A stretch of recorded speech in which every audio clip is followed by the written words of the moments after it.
দেশপ্রেম, মানবিক মূল্যবোধ, দৃঢ়তা দিয়ে তিনি তার দেশকে ভালোবেসেছেন। জান দেব কিন্তু জুলাই দেব না।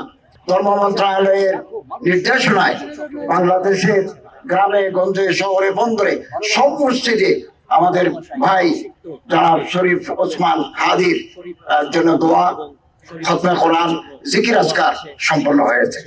আমি তার জীবন বৃত্তান্ত পাঠ করছি। 1993 সালের 30 জুন ঝালকাঠি জেলার নলছিটি উপজেলায় জন্ম নেওয়া কবি শরীফ ওসমান হাদি বাংলাদেশের স্বাধীনতা ও সার্বভৌমত্বের প্রতীক হয়ে উঠেছেন। তার ক্ষুরধার যুক্তি, দেশপ্রেম, মানবিক মূল্যবোধ, দৃঢ়তা দিয়ে তিনি তার দেশকে ভালোবেসেছেন।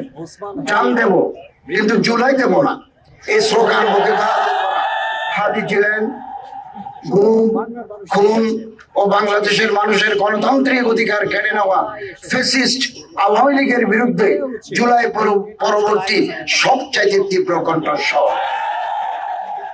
নতুন বাংলাদেশের সাংস্কৃতিক ন্যারেটিভ নির্মাণে শরিক হওয়ার জন্য প্রতিষ্ঠা করেছিলেন ইনকিলাব কালচারাল সেন্টার।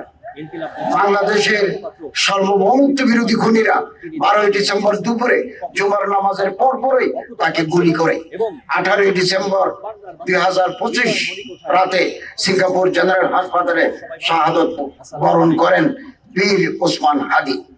ওরা ওসমান হাদিকে নিশ্চিহ্ন করতে চেয়েছিল, আর ওসমান হাদি হয়ে উঠলেন আমাদের সবচেয়ে বড় প্রতীক স্বাধীনতা এবং সার্বভৌমত্বের। ওনার মাগফিরাত করুন এবং বেহেশতের অসংখ্য নাজ ও নিয়ামত দিয়ে আল্লাহ তাকে সম্মানিত করুন। আমিন।